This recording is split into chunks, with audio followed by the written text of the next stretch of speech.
Convoy.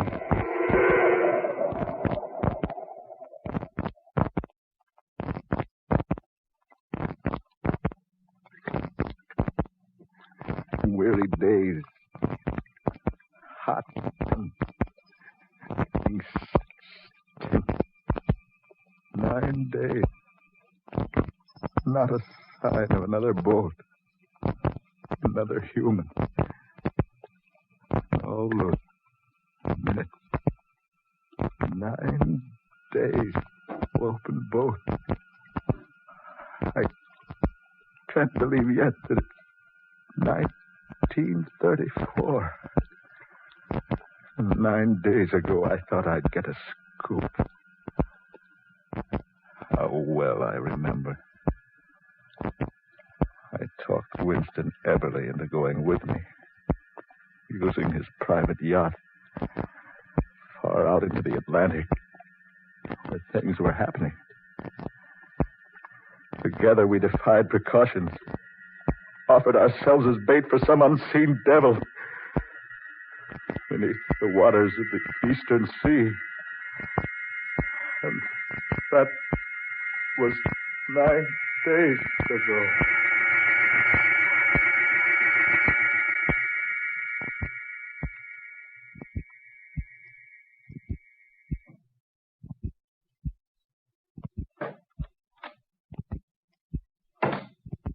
Well? I've been on deck an hour. There's nothing. I told you it was useless, didn't I? I'm still not convinced that it is. Something has happened to those 3 missing ships. Certainly something has happened to them. They simply sank, that's all. But it isn't all. It's plain nonsense. Thinking those 3 boats went down with all hands on board with not a clue to their disappearance. Besides, what about their radios? Not a distress signal was picked up. All 3 cases. I know, but that's still not a sign something unusual has happened. Well, just use your head, man. This is 1934. Boats just don't go down in the Atlantic without someone somewhere knowing about it. These 3 certainly did. Just disappeared into nothingness without leaving a trace. And I still say something went wrong in each case that can be explained in a natural, normal manner. And I say that you don't know what you're talking about. Well, don't be so violent in what you have to say. After all, I've gone this far with you. I might as well see it through. I'm sorry. Just anxious, that's all. Yes. So am I. There's no sense biting each other's heads off. We may need them before we're through with this. I've set the automatic pilot. All's clear. Good. I'll go up on deck and have a turn at the wheel after a bit. Game of rummy? Oh, I don't think so, thanks. Poker? No, thanks. Got a cigarette? Yes, somewhere. That last ship, the SS Clarana, went down just about where we are now. The other 2 somewhere in this vicinity. Oh, here's a smoke. Thanks. Why do you say the ships went down in this vicinity, Adams? No one knows where they went down. What I mean is they were last heard from within a vicinity of, 50-mile radius here. All of them. I admit it would be a strange coincidence for all 3 of them to disappear in such a small area, but, well, stranger things than that have happened at sea. It's not a coincidence. Something has happened to those boats which none of us can explain. Something that isn't ordinary. Mr. Everly. What's that? Brown in the radio room on the talkback system. Mr. Everly. Hand me that microphone, will you, Adams? Sure, here. Yes, Brown? Just got a report that all passengers on those 3 remaining ships have been reported safe. You mean the boats have been found? No, sir. The passengers from all 3 ships were set adrift in the lifeboats. Well, what's happened to them? Well, none of them seem to know. They're all in perfect health, though. But they're all in a stupefied condition, as though they've been drugged. That's strange. Any further news? No, sir, none. I just picked it up from a news broadcast from the States. Thanks, Brown. Now, what do you think, Eberly? Strange. All hands from all 3 ships set adrift in the lifeboats, and none of them knowing what happened to them. And all of them in a drug condition. That doesn't make sense. No one could drug 3 boatloads of passengers. Through the drinking water? Half of them don't drink water when they're aboard. Still, they were drugged. But how, man? How? That's another mystery I'd like to clear up. Then perhaps you can. What? I say. Where did you come from? Who are you? My name is Siegfried. How did you get on board? Where did you come from? One question at a time, if you please. I came on board in the same manner I've boarded the other boats lately. The others? The 3 others. You're responsible for what happened to those boats? Yes, I am. But how? Why? I needed them for my own purposes. You destroyed them? I sent them to the bottom of the Atlantic. I repeat, you destroyed them? Quite the contrary. I used them to a very good advantage. What do you mean? Would you like to know? I certainly would. Then I shall be glad to show you if you wish. It will entail a trip to the bottom of the sea. You're talking like a madman. Am I? I regret you think so, because I assure you I am by no means demented in the slightest degree. Those people set adrift in the lifeboats, apparently drugged. What happened to them? It's naturally best that they do not know what happened to them. They were not harmed. They were carefully guarded against danger, and no harm shall come to them. But the boats? The cost of the boats and the inconveniences which naturally arise through their loss have all been taken care of. And each passenger has been repaid 10 times for everything he was forced to leave behind when placed in the lifeboat. I don't understand all this. Who are you, anyway? I shall tell you soon. But now we must make haste. Time is most valuable. What are you going to do?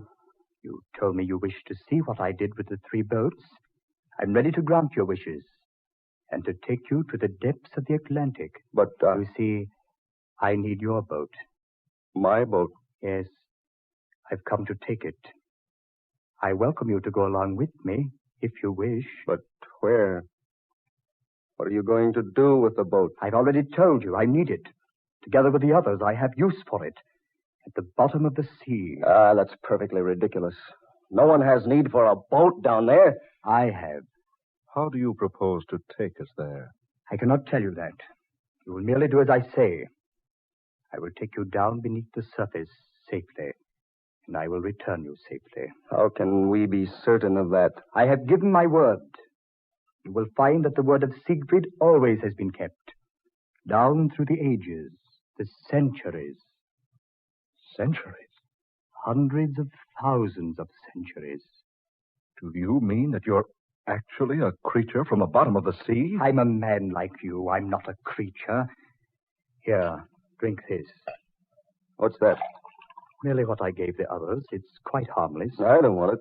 Take it away. I assure you that if you don't consume the potion of your own will, I have the means of seeing to it that you do. Better do what he says, Everly. Here.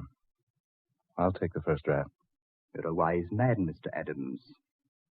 Oh, you know my name. I know everything. Now the potion. As agreed.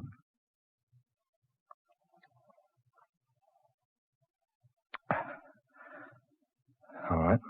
Now, Mr. Eberly, your radio man and mechanic have already been set adrift. They will arrive safely ashore within a few days. None the worse for their experience. Mr. Eberly? No. No, I won't take it. Take it away. Get away from me. Too late to change your mind now. You will drink all of this. No, I don't want it. I give you one more opportunity. No, I refuse. I'm no fool. I won't take it. Very well, then, Mr. Eberly. There. What have you done to her? I told you I had the means of compelling you to take the mixture. Now it's well with both you and Mr. Adams. I shall take your boat and the 2 of you along with it.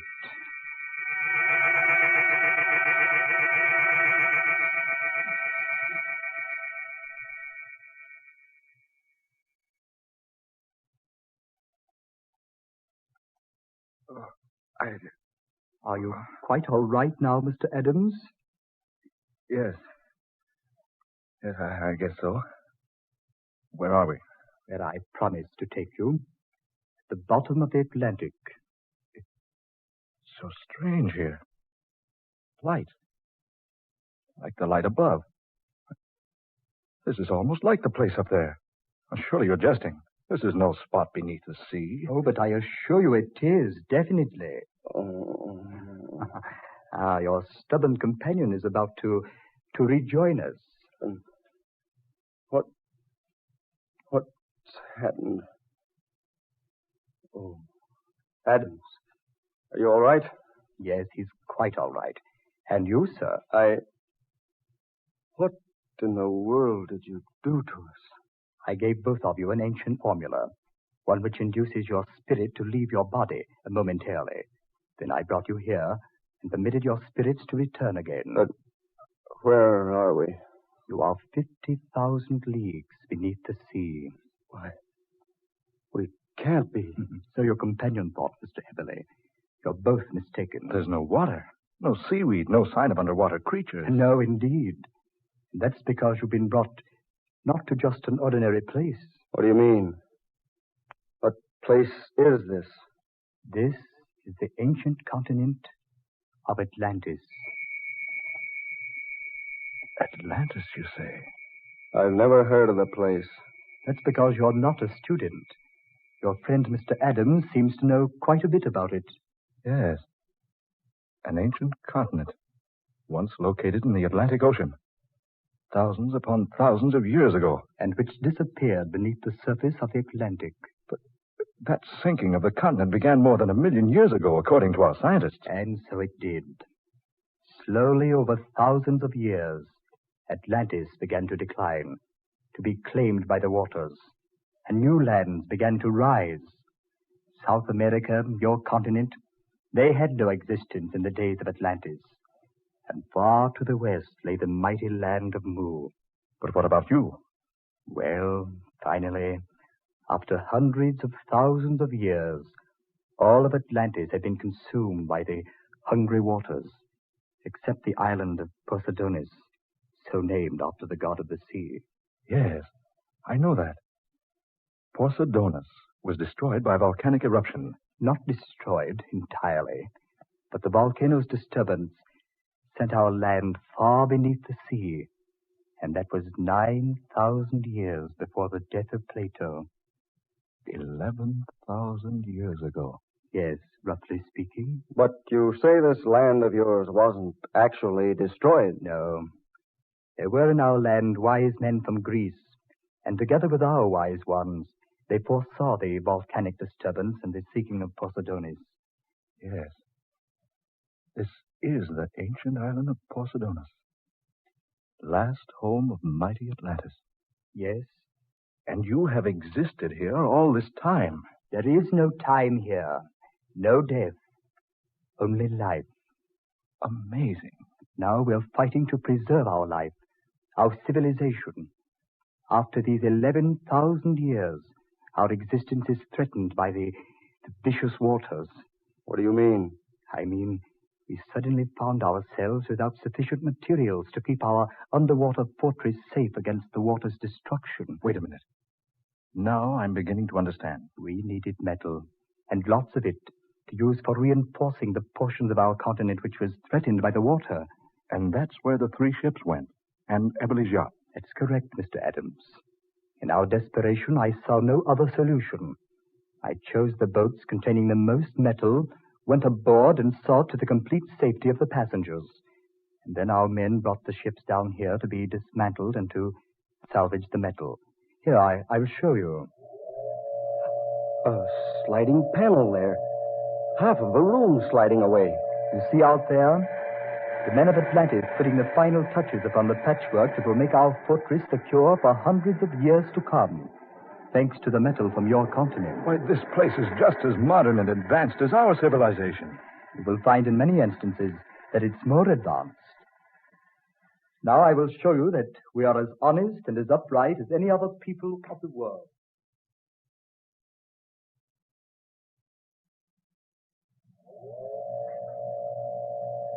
This is the treasure room of Atlantis. Harvey, look. Jewels, gold and silver, treasures of every sort here. The room is completely filled with valuable treasures.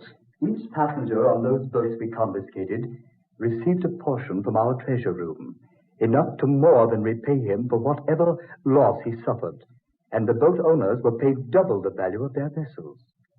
When you return to the surface above, you will be given a portion likewise in payment for your yacht, Mr. Eberle. I've never seen quite so many valuables together in one place in all my life. Oh, come now. I've shown you the explanation of what has been happening. It's time we refresh ourselves, and time you were preparing for your return journey.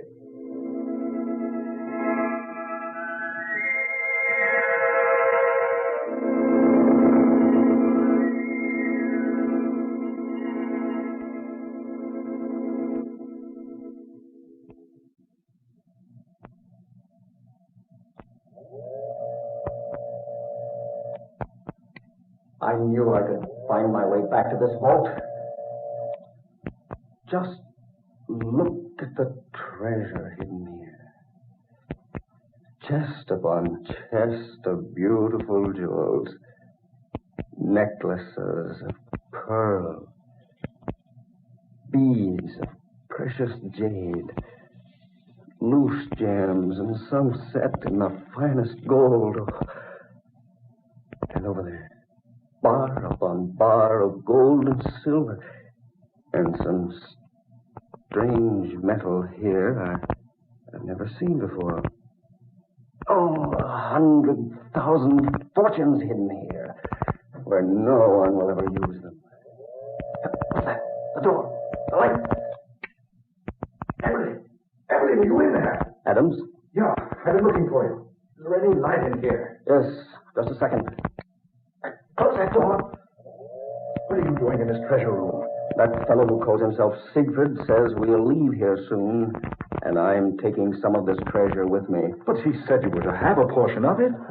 Yes, and pay. Listen up with you. I'm taking some he won't know about. But you can't. It's not right. What difference does it make? No one will use this stuff. Might as well take some of it where it's as gems as I can. I know I have the 11,000 years. He's about in his 11,000th childhood, I'd say.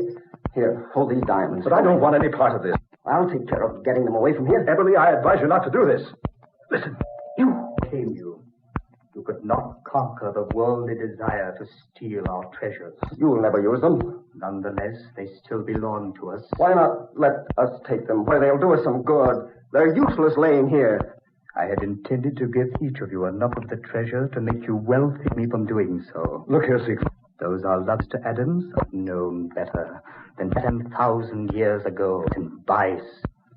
Till the same greed and sin and iniquities included all evil, and so I gladly send you back where boat to pay for your.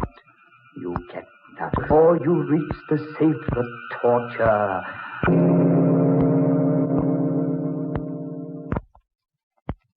Days adrift. Long weary days. Eat. Big sun. Or food. Unconscious in the bottom of the... Moving. Lifting his head. Eberle. Oh. Eberle, man. Oh. Eberle. Still see. Steady, man. Oh, will this never end? Will torture never end? Easy, man. Take it easy. A month? 10 years? Only 9 days. 9 days. Only 9 days.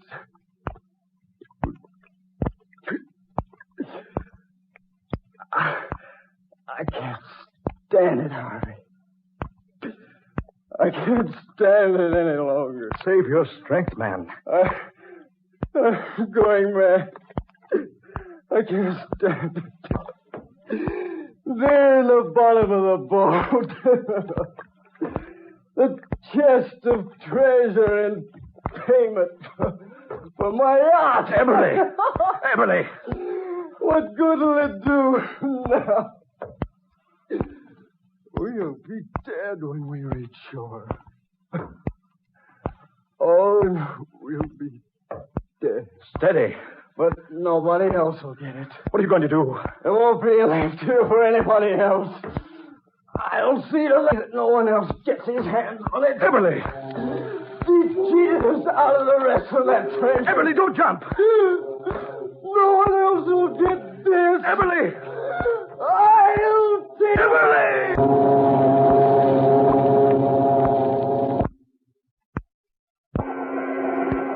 Dark Fantasy.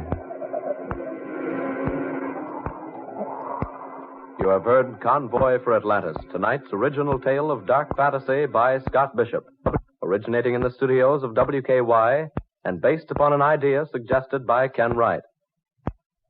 Ben Morris was Harvey Adams, Murillo Schofield took the part of Winston Eberly, and Garland Moss was Siegfried, ruler of Atlantis. Next Friday, Dark Fantasy will be heard over most of these stations 25 minutes earlier. Listen for The Thing from the Darkness from Oklahoma City.